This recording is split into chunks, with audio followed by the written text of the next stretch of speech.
Welcome to Meeple Podcast, Season 4.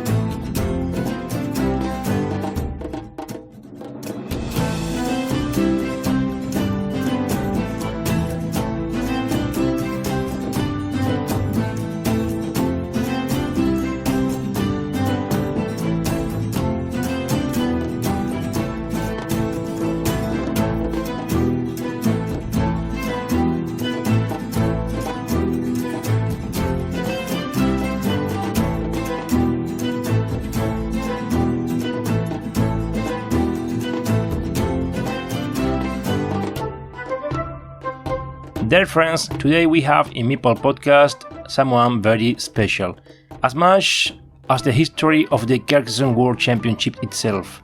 He was the first winner of the tournament, leaving his mark for life. It was 2006, but not content with that, he also took home the trophy in 2008, 2009 and 2010. If anyone thought it was easier to win before that now, they might be right, but the situation was the same for everyone.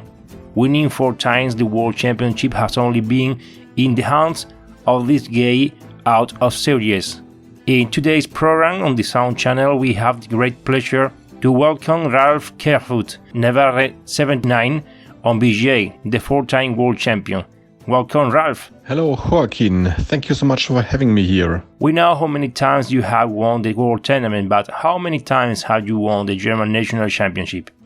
I won the German Championships in 2006 and 2023, and I got 2 second places. That was 2008 and 2009. You are back to your old ways. Well, I am doing the best I can after a very long break. I was asking Vladimir in his interview on Meeple Podcast what were the differences between the Kovalev of 2016 and the Kovalev of 2023. But in your case, I do not know how to approach it. Well, regarding Carcassonne, my love for this game and my ambitions, I think not so much has changed.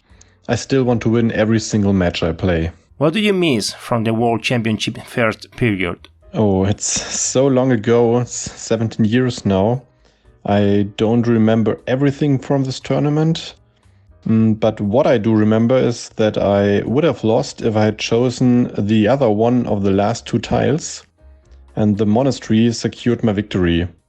And back then, revealing this tile and knowing that I would win, that was just an amazing feeling. I for sure would love to experience this once again. Would you see a part of the number of Carcassonne fans that has changed the most since Carcassonne game was published in 2000, received the Spiel des Jahres in 2001, and the beginning of the World Championship started in 2006? Difficult question. I think particularly the pandemic and the increasing numbers of online board gaming has led to a push for Carcassonne worldwide. And I think Carcassonne is kind of a modern version of chess with a luck factor, of course. And there's such a huge boom for chess due to the series Queen's Gambit, the pandemic, Magnus Carlsen, chess streamers, etc. And I really would wish that Carcassonne could become a second chess phenomenon, but also I know we are very far from this, unfortunately. Since 2010, no German has ever recovered the Carcassonne throne, and you all are playing at home. I really kept my fingers crossed for all the German players in the last decade, and there were many really great players playing for Germany, like Roman Stahl, Robert Mützner, Kolja Stratmann, but somehow it never worked out. Instead, each year another very strong player won the World Championships, and you definitely should acknowledge this high level of skills internationally. There is one thing that strikes me very strongly, and that is that you have some of the best players around the world, but they don't all participate in the WTCOC. What's going on? Well, this is a very difficult question to answer, as I also decided to take a break from the team last year. What I can say, I really hope that one day there will be a German team, including Nocebo, Lammkeule, and Ice Maze.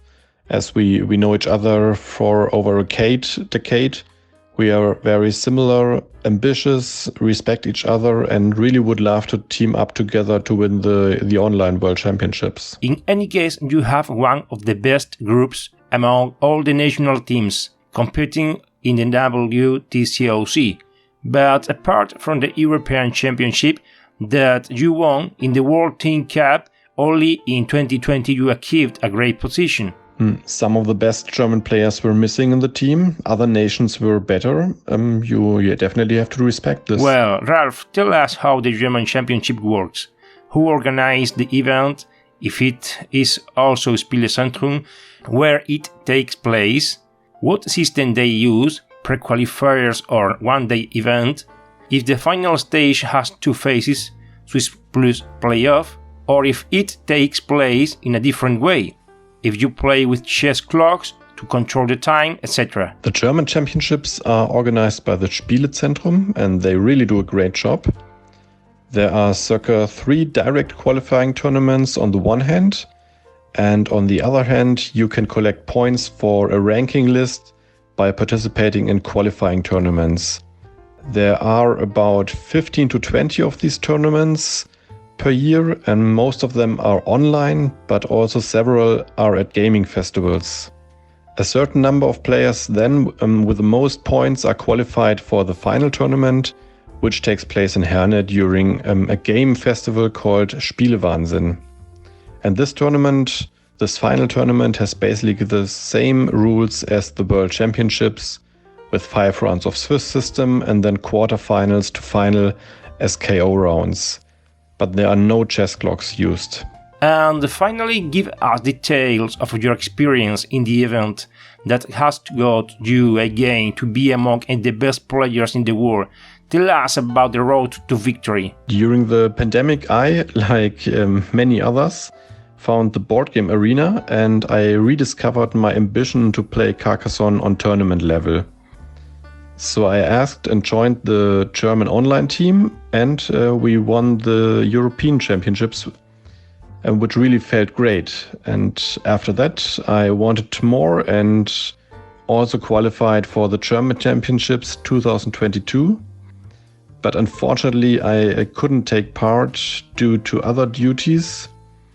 And 2023, I started my next try. The final tournament in Herne really was the first analog tournament I had played since the World Championships in 2011. I was quite nervous. It felt familiar, but yet I wasn't I wasn't used to playing like this anymore. Luckily, I got back into the rhythm, got the right tiles, and finally I could win. What other games are you passionate about besides Carcassonne? As I'm working as a board game editor at the publisher Cosmos, I really play many games, both for work and also in my spare time. Like my all-time favorite games besides Carcassonne are Catan and Tichu, which is a very cool card game. You should definitely try it. And besides this, I'm a huge fan of escape room games, both as real rooms and as board games.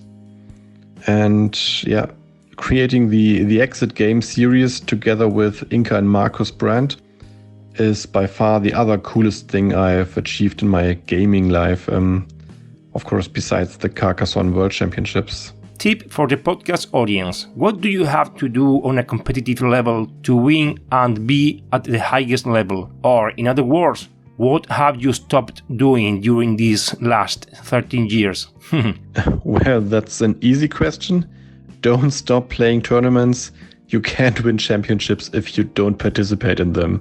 Anything else you would like to add, Ralph? Something I haven't asked you, or that you simply want to add to this interview? I really would like to thank you and all the other enthusiasts who create content about Carcassonne, like podcasts, videos, etc.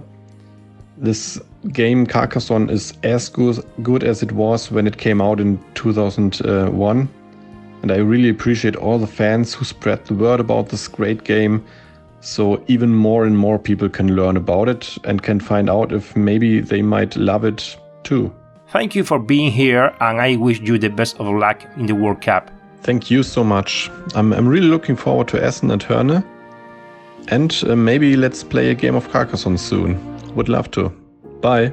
To all the audience at Carcassonne Hute, see you on the next episode.